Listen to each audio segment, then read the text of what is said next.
I didn't believe in ghosts. Not really. Not in the way the papers talk about them, or how they show up in those daft horror films. I believed in hard work, in making do, in keeping your head down and raising your kids best you could, even if you were doing it alone. But that all changed the night I heard the first bang. It was August 1977, and the summer had been mild. The kids were already restless, dreading the return to school, and I was just trying to keep some kind of peace in our small council house at 284 Green Street in Enfield. That night, I'd finally gotten them to bed, Margaret, 13, and Janet, 11, in their shared room upstairs. The boys, Johnny and Billy, were down the hall, and I was settling in with a cup of tea, grateful for a rare moment of quiet. Then I heard it, a loud crash, like furniture scraping across the floorboards upstairs. I froze. For a second, I thought maybe one of the girls had knocked something over, but then came another bang, this time sharper, more deliberate. I shot up and raced up the stairs, heart hammering. As I reached the landing, I could hear Margaret and Janet screaming. I burst into their room, expecting chaos. Instead, I found the girls huddled together on the bed, eyes wide and full of terror. "Mom," Janet whispered, "the dresser moved." I followed their gaze and saw it.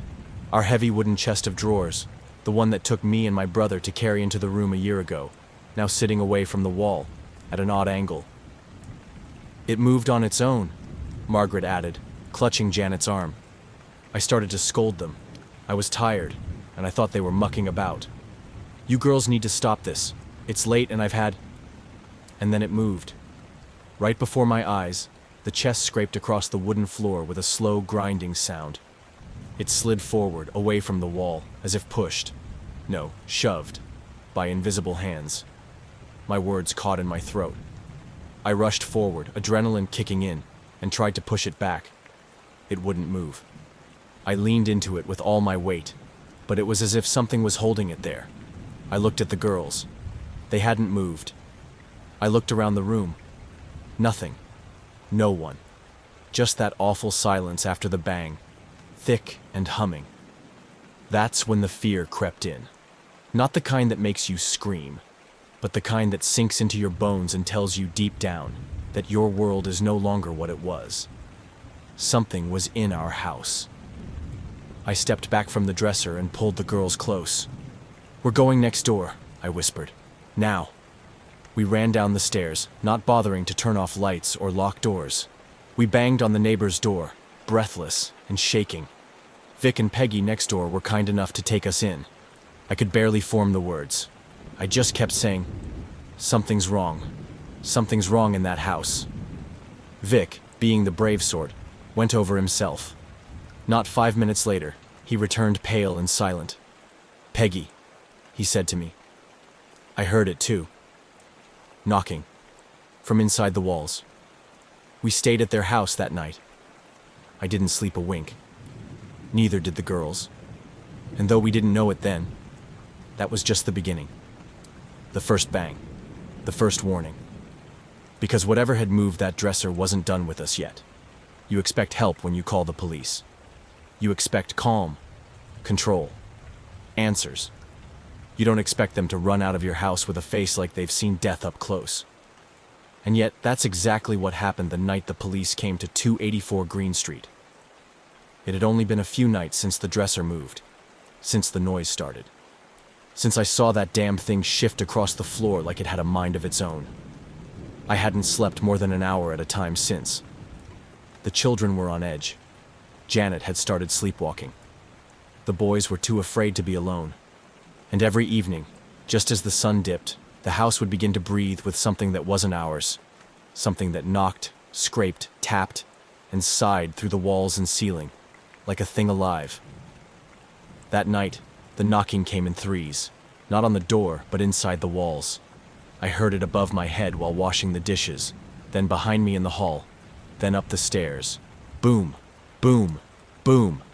I dropped the plate I was holding and screamed for the kids. They came running, Margaret already crying, Janet pale as paper. And then from upstairs came a crash loud enough to shake the floorboards. That was it.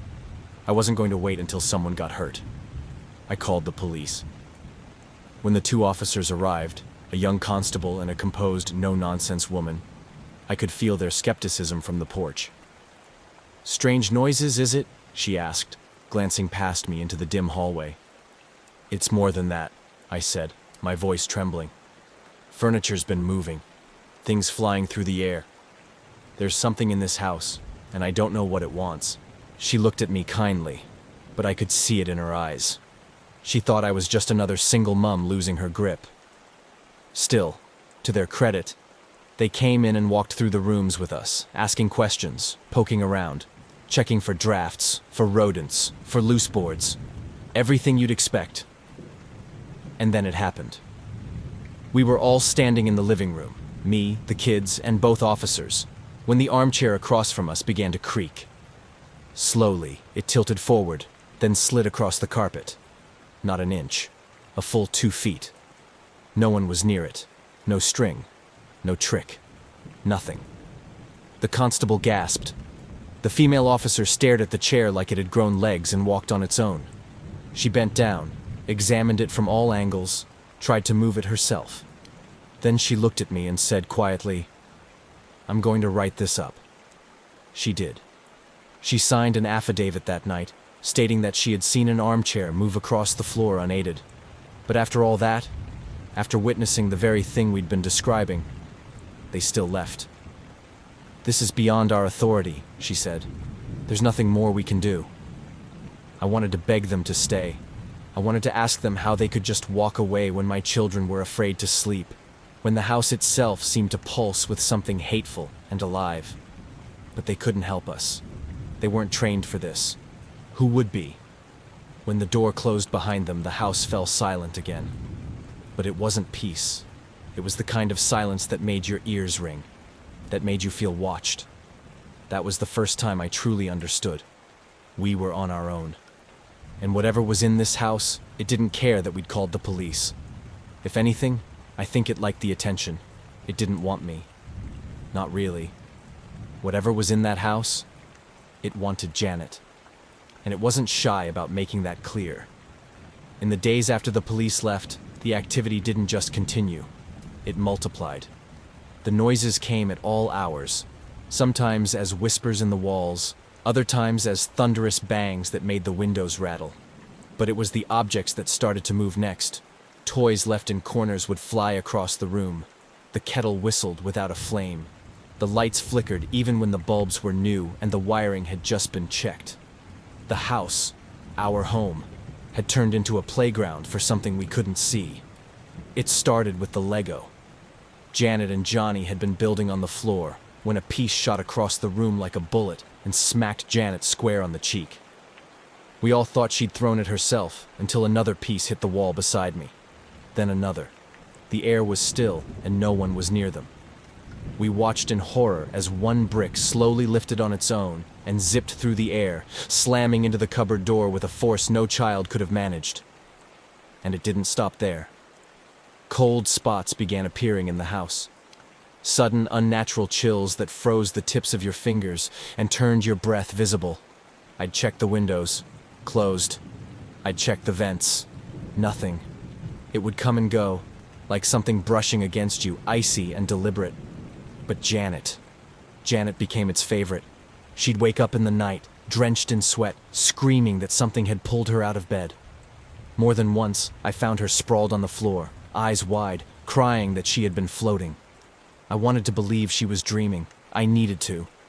Until one night, I heard her scream from the bedroom, and when I ran in, I saw her, mid-air, for just a second, hovering above her bed before she dropped like a rag doll. It was real. And then came the voice. One night she was talking to her brother, just normal chit-chat, when her face went blank. Her lips parted, and this deep, gravelly sound came out. A man's voice. Low. Angry. "He's mine," it growled. "You can't take her." I felt my legs give out. That wasn't my daughter's voice. It wasn't even close. The others heard it too. It went on for several minutes. Nonsense words, cruel laughter, and names we didn't recognize. Then Janet blinked and stared around the room, confused. She remembered none of it. As a mother, you try to find a way to fix things. I took her to the doctor. Then another. Nothing wrong, they said. Maybe stress, maybe imagination, maybe growing pains. But how do you explain the bruises that showed up on her legs overnight? The bite mark on her shoulder that didn't match any of our teeth. The way she started writing things, dark things, in handwriting that didn't match her own. But the worst moment came late one evening. I was making tea in the kitchen when I heard Janet gasping upstairs. Not screaming, gasping, like she couldn't breathe. I raced up, heart thudding, and found her on the floor tangled in the heavy curtain from her window. It was twisted tight around her neck like a noose. Her face was red, lips blue, and her eyes, they were full of terror. I ripped the curtain free, cradled her on the floor, sobbing as she coughed and wheezed. She clutched at me, trembling. "It did it, Mum," she whispered. "It tried to kill me." And I believed her. That night, I sat in the corner of her room until the sun came up. I didn't sleep. I didn't move. I just watched her breathe, watched the shadows on the walls. Because whatever it was in that house, it wasn't content with scaring us anymore. It wanted the children. It wanted Janet.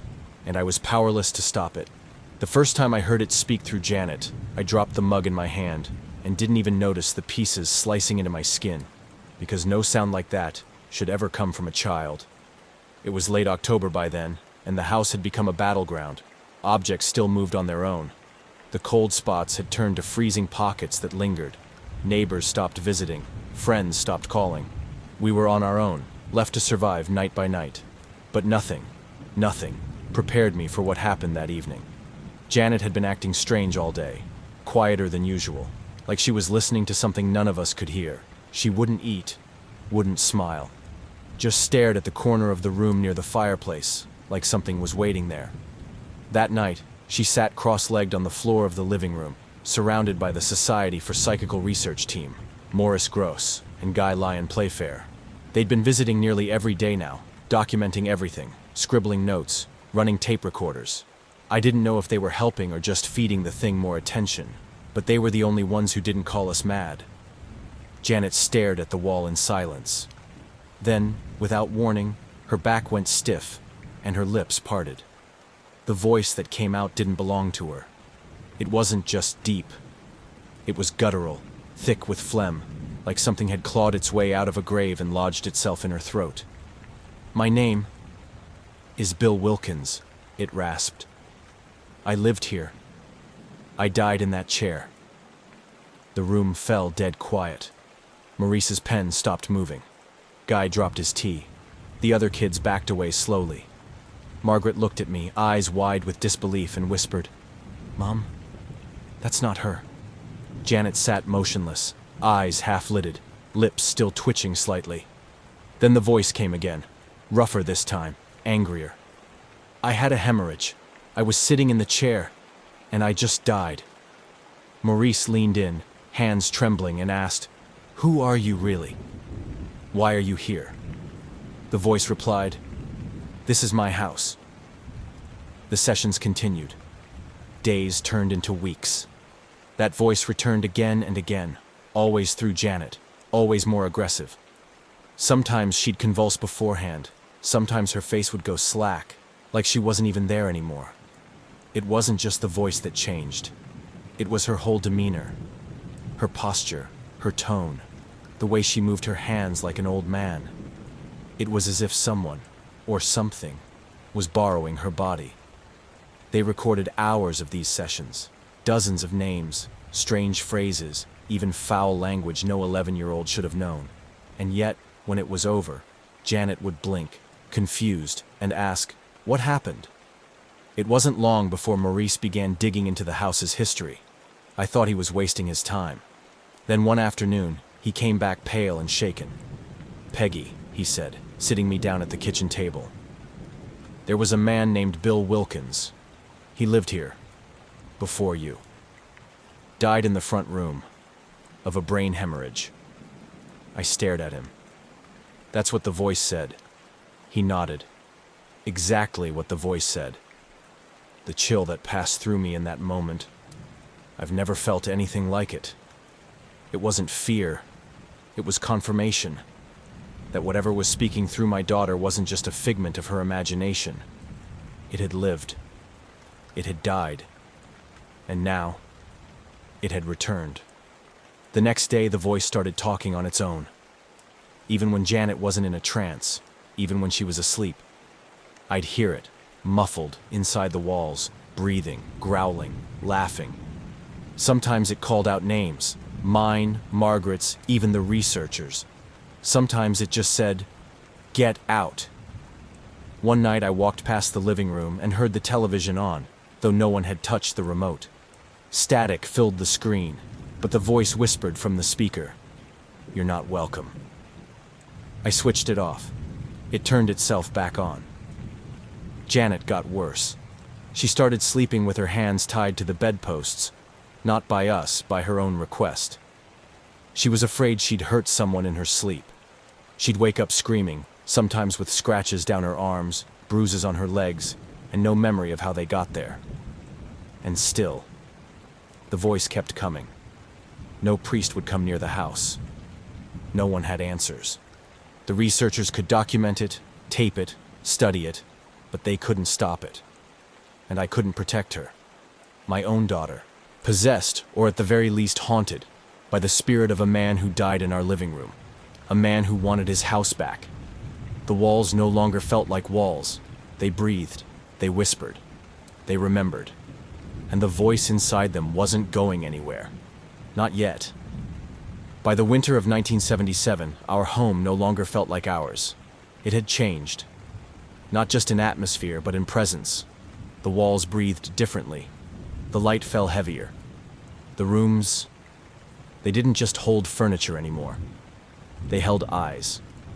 And no matter how tightly I shut the doors, or how loudly I prayed, I could feel them watching. We were under siege. By then, it wasn't just us who noticed. The neighbors had started whispering. Strangers appeared outside the gate, cameras in hand, pointing up at our bedroom windows like tourists at a cursed castle. Journalists knocked on our door daily. Some stayed long enough to see things they couldn't explain. A toy spinning on its own, a chair toppling for no reason, Janet slipping into a trance mid-sentence. Others ran the moment the walls cracked with the sound of something dragging itself just beyond the plaster. One man, a photographer from the Daily Mirror, laughed when he arrived. "Ghost stories sell, don't they?" he said with a wink. 10 minutes later, he staggered out the front door, blood running down his forehead where a Lego brick had struck him out of the blue. He didn't come back. Still, the most unsettling moments weren't the loud ones. They were the quiet ones. Like the nights I'd find the kitchen chairs stacked on the table, upside down like some invisible hand had been rearranging the room while we slept. Or the time the hallway mirror fogged up with the words "Get out" written in a crooked scrawl, even though there was no heat or steam to make it fog. The researchers kept coming. Maurice Gross and Guy Lyon Playfair were almost family by now. They'd set up equipment, tape recorders, motion detectors, cameras, in nearly every room. They documented everything. By the end, they logged over 2,000 separate incidents. 2,000. One night, I caught Maurice standing alone in the hallway, staring at the ceiling like he'd seen something horrible. I asked what was wrong, and he simply said, "It's learning." I didn't ask what he meant. I didn't want to know. But I knew what he was talking about. Because Janet was getting worse. She wasn't just speaking in that voice anymore. She was being moved, lifted, thrown. Once, I walked into her room and found her on top of the dresser, not standing, but curled up, eyes wide, breathing fast. She said she didn't climb, said she woke up there. Another night, we all saw it. Janet thrown backwards across the room like a rag doll. It wasn't a jump. No child moves like that. Her arms were limp, her hair lifted as if in a gust of wind, and she flew straight back, landing against the wall with a thud that made the whole house groan. That photo. They printed it everywhere. Janet suspended midair, knees bent, mouth open. Skeptics said she jumped. But I know what I saw. And she didn't jump. And then came the fires. Tiny ones, at first. A scorched corner of a newspaper. A smoldering patch of carpet. But then there was the kitchen curtain, which burst into flames while no one was even in the room. We put it out quickly, but the message was clear. This thing wasn't just trying to scare us anymore. It wanted to hurt us. It wanted to own the house. Everywhere I turned, I saw its signs. Burn marks, scratches on the walls, doors opening and closing on their own.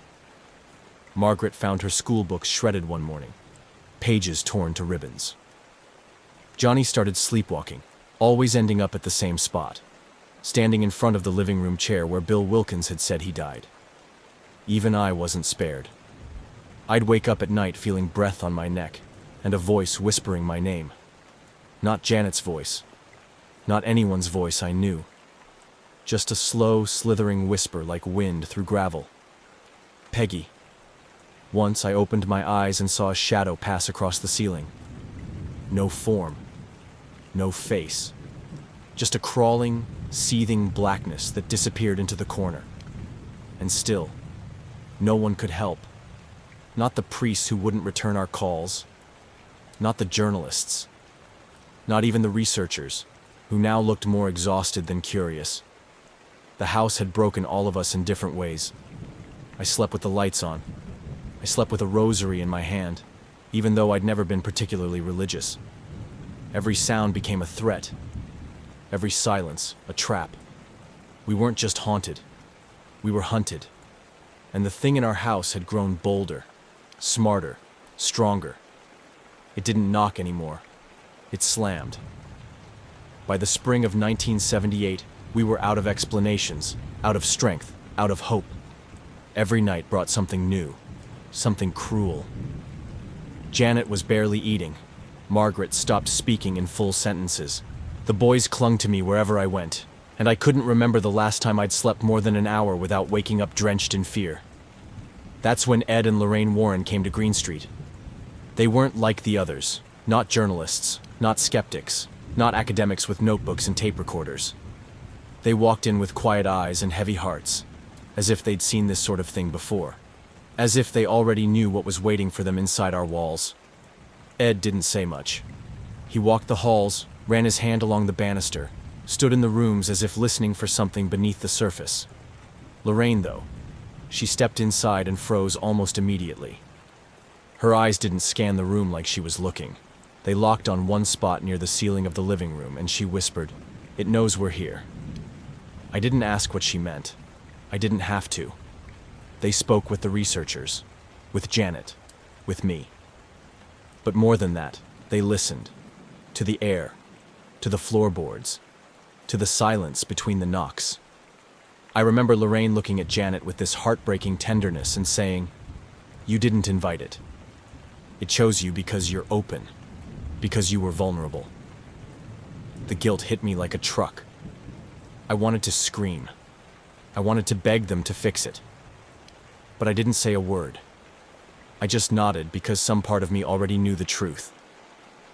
They stayed in the house for only a short time, but what they saw was enough. That night, the voice returned, deeper and more guttural than ever.